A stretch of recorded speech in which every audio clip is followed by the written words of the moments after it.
जय हिंद दोस्तों, कैसे हैं आप सभी लोग। तो आज की इस वीडियो में मैं बात करना चाहूँगा दिल्ली पुलिस का एग्ज़ाम कब तक होगा और मैथ को कैसे इम्प्रूव करें, कैसे पढ़े और कैसे अपने 15 में से 15 स्कोर कर सकें। सो सबसे पहले तो मैं बात करना चाहूँगा कि एग्ज़ाम कब तक होगा। सो दोस्तों देखिए, अभी चल रहा है सितंबर और अभी सीजीएल का एग्ज़ाम भी नहीं हुआ। अभी सीएचएस का सेल का एग्ज़ाम होना है, एमटीएस का एग्ज़ाम होना है, उसके बाद आपका सीपीओ एग्ज़ाम होना है, देन आफ्टर आपका दिल्ली पुलिस कांस्टेबल, एडब्ल्यूटीपीओ और एससीएम ये एग्ज़ाम होना है। सो यार अभी सीपीओ का सीजीएल का एग्ज़ाम जो सबसे बड़ा एग्ज़ाम है वो नहीं हुआ, अभी सितंबर का महीना चल रहा है और अभी कब तक होगा ये भी हमको आइडिया नहीं है। जहाँ तक ये है कि सितंबर में ही हो जाएगा। सो आप ये मान के चलिए कि सितंबर में ये एग्ज़ाम होगा, फिर अक्टूबर में आपका एमटीएस और सीएचएसएल वगैरह होंगे, नवंबर में आपका हो सकता है सीपीओ हो, उसके बाद दिसंबर या जनवरी तक या जनवरी या फरवरी तक भी जा सकता है आपका एग्ज़ाम, कि फरवरी तक आपका दिल्ली पुलिस का एग्ज़ाम हो। मैं अपना एक जो एक्सपीरियंस है उस हिसाब से बता रहा हूँ, बाकी इतना डिले हो सकता है। अब आपके पास मतलब टाइम और बढ़ गया है, पहले जो एग्ज़ाम नवंबर में होने वाला था अब वो जनवरी और फरवरी तक भी जा सकता है। सो ये तो होगा एग्ज़ाम कब होगा इसकी बात। अब हम बात करेंगे कि यार दिल्ली पुलिस में मैथ को कैसे टारगेट करें, क्योंकि अभी एडीक्यूटी आया हुआ है। तो एडीक्यूटी का भी फेज 13 का एग्ज़ाम था, दे के आया था, तो मैं उस बेस पे आपको बहुत अच्छा सॉलिड तरीके से बताऊंगा कि क्या चेंजेस हुए हैं और क्या बदलाव आए हैं। सो यार देखो, जो नया टॉपिक का मचा हुआ था वो सब अभी जो री एग्ज़ाम है उसमें कुछ भी नया टॉपिक नहीं आया। चाहे वो काल्सपिएशन थ्योरम हो, चाहे वो प्रोबेबिलिटी क्वेश्चन हो, चाहे वो स्टैटिस्टिक्स क्वेश्चन हो, वो कुछ भी नहीं आए। तो आप ये मान के चलिए कि अब वो जो एडीक्यूटी है वो जितना प्रोटेस्ट और इतनी सारी चीज़ें होने के बाद टीसीएस पैटर्न जो पहले पूछा जा रहा था उस हिसाब से काम कर रहा है। सो देखो, आपका 15 नंबर का मैथ होने वाला है और 15 नंबर का मैथ और 25 नंबर की रीजनिंग डिसाइडिंग फैक्टर होने वाले हैं आपके सिलेक्शन में। अगर इन दो टॉपिक में आपने बहुत 30-40% गलती कर दी है तो आप कहीं ना कहीं सिलेक्शन से पिछड़ जाओगे। क्योंकि देखो, जीएस से में स्टेटमेंट बेस्ड वाले क्वेश्चन अभी आजकल पूछे जा रहे हैं, 12th लेवल पे पूछे जा रहे हैं। जैसे कि स्टेनो हमने देखा काफ़ी स्टेटमेंट वाले क्वेश्चन है इस बार। तो आप ये मान के चलिए स्टेटमेंट वाले क्वेश्चन आपको देखने को मिलेंगे।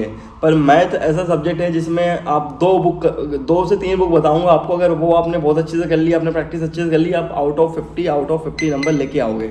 सो दोस्तों, मैं सबसे पहले आपको वेटेज और इम्पोर्टेंट टॉपिक बता देता हूँ। सो सिम्प्लीफिकेशन से क्वेश्चन आएंगे आपके 2 से 3, परसेंटेज प्रॉफिट लॉस से क्वेश्चन आएंगे 2 से 30, ठीक है। उसके बाद आपका SICI से क्वेश्चन आने 1 या 2 क्वेश्चन आ सकते हैं। एवरेज और रेशियो से आपके 2 क्वेश्चन तक आ सकते हैं। Time, speed and distance and both and train से बोट और ट्रेन वाले जो क्वेश्चन होते हैं वहाँ से आपके 1 से 2 क्वेश्चन आ सकते हैं। Time and work and pipe and किस्टन से आपके 1 से 2 क्वेश्चन आ सकते हैं। मेंसुरेशन से 2 क्वेश्चन आ सकते हैं। एलजेब्रा से आपके 1 से 2 क्वेश्न आएंगे और डाटा इंटरप्रिटेशन से आपका 1 या 2 क्वेश्चन आने की संभावना है। इस तरीके से आपके 15 क्वेश्चन बनते हैं। आप ये ना करना कि ज्योमेट्री पढ़ने बैठ जाओ या ट्रिग्नोमेट्री बहुत ज़्यादा लगाने लगो या एडवांस मैथ को एकदम बिल्कुल रट्टू टोता बन जाओ। आपका अर्थमेटिक्स से ही मैक्सिमम पेपर बनना है, जिसमें एक मेंसुरेशन का टॉपिक रहेगा और थोड़ा बेसिक एलजेब्रा के क्वेश्चन रहने वाले हैं। तो आप वो बस आपको उस लेवल तक का पढ़ना है। आपको ये नहीं कि सीजीएल की तरह आपको करना या फिर आपको लगे हुए बाकी सीजीएल की एग्ज़ाम, एसएससी के एग्ज़ाम की तरह वो सब नहीं करना। तो अब पढ़ना कैसे है इनको। तो सबसे पहले यार मैं एक बुक आपको रिकमेंड करना चाहूँगा।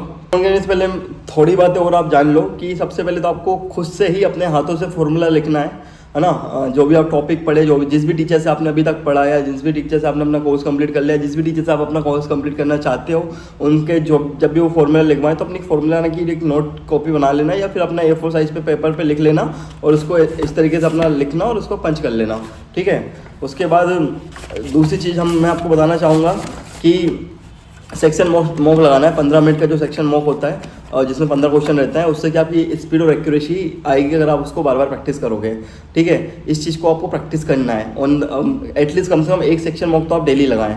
उसके बाद आपको फुल लेंथ अटेम्प्ट मॉक करना है ना, 3 से 4 हफ्ते में, और उसका अच्छे से एनालिसिस करना है कि यार किस टॉपिक में मेरी गलती हो रही, कहाँ मेरी गलती हो रही, किस टॉपिक में मैं लैग कर रहा हूँ, उसको बहुत अच्छे से एनालिसिस करना है। और जो क्वेश्चन आपका बार बार गलत हो रहा है, उसको नोट डाउन करना है और उसको रिवाइज करना है। बाद में एक कॉपी बना लेना मैथ की और रीजनिंग की, एक जीएस की कॉपी बना लेना।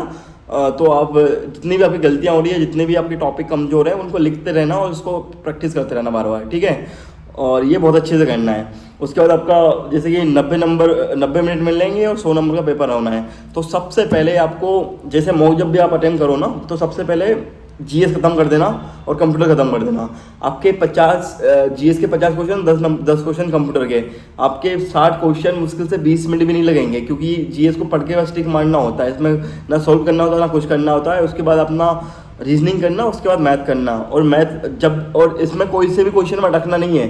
वन गो में जितने भी क्वेश्चन हो जाए, वन फ्लो में भाई, जो क्वेश्चन लग रहा है जिसमें टाइम ज़्यादा लगना है बाद में करना आगे, उसको मार्क्स को रिव्यू करके चले जाओ। जिस क्वेश्चन में आप अटक रहो, जिसमें आपने सोल्व करा नहीं आंसर आ रहा है, आगे बढ़ जाओ, क्योंकि हर क्वेश्चन का एक ही नंबर है, चाहे वो मैथ का हो, चाहे वो जीएस का हो, चाहे वो रीजनिंग का हो, चाहे वो कंप्यूटर का हो।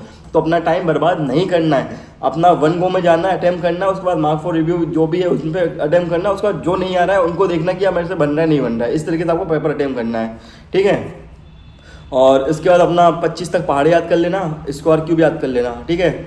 और डेली बेस पे अपनी प्रैक्टिस करनी है मैथ की। अब मैं आपको बुक जो बताने वाला था उसमें क्या कि आप जैसे कि फॉर्मूला बुक, तो आपको फॉर्मूला तो आपको खुद से लिखना ही लिखना है, बाकी आप गगन प्रताप सर की मैथ कॉन्सेप्ट ले सकते हो। इसमें आप बहुत अच्छे से सारी चीज़ दी है, एग्जाम्पल के जैसे एग्जाम्पल के साथ साथ सर ने समझाई हुई है।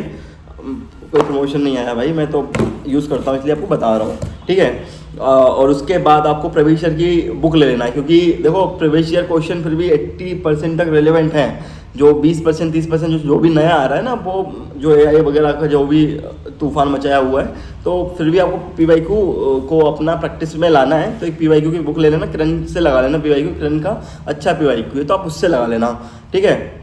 तो ये 2 बुक आप अपने रखोगे, और साथ में आपने जो भी जिस भी टीचर से पढ़ा उनकी जो क्लास शीट है या जो क्लास नोट्स हैं उनको रिवाइज करना है। इससे ज़्यादा कुछ नहीं करना है, कुछ भी नहीं करना है। अपने मॉक लगाते रहो, मॉक का एनालिसिस करते रहो, साथ ही साथ ये फॉर्मूला अपने लिख लेना, बाकी ये बुक ले लेना, जिससे आपका बहुत अच्छे से सब सारी चीज़ कवर अप हो जाएगी। और इसके अलावा भी कोई भी डाउट हो, कोई भी क्वेरी हो, कमेंट में बता देना भाई। बाकी अपनी तैयारी करो, और एग्ज़ाम जनवरी फरवरी तक ही होगा, क्योंकि अभी बहुत सारे एग्ज़ाम लाइन से लगे हुए हैं। और मेहनत करो, क्योंकि कंपटीशन तो है भाई, कंपटीशन तो रहेगा। और बाकी अच्छी लाइफ हो जाएगी एक सरकारी नौकरी मिलने के बाद, थोड़ा समाज में भी इज्जत होगी, पैसा भी आएगा, और एक अच्छा रहेगा इसमें। और दिल्ली पुलिस में ऑफिस की ड्यूटीज़ भी रहती हैं, जिसमें बहुत सारे ऑफिस भी होते हैं, जैसे कि SIP अकाउंट, HAG HEP, ये ऑफिस भी होता है, क्लोथिंग वगैरह, अलग अलग टाइप की ड्यूटीज़ होती है। अगर आपको इस पर वीडियो चाहिए तो कमेंट करके बता देना, मैं ले आऊँगा। वीडियो आपको अच्छा लगा तो चैनल को सब्सक्राइब करके जाना भाई, और लाइक कर देना वीडियो को, और शेयर करना दोस्तों के साथ। Thank you so much. जय हिंद, जय भारत।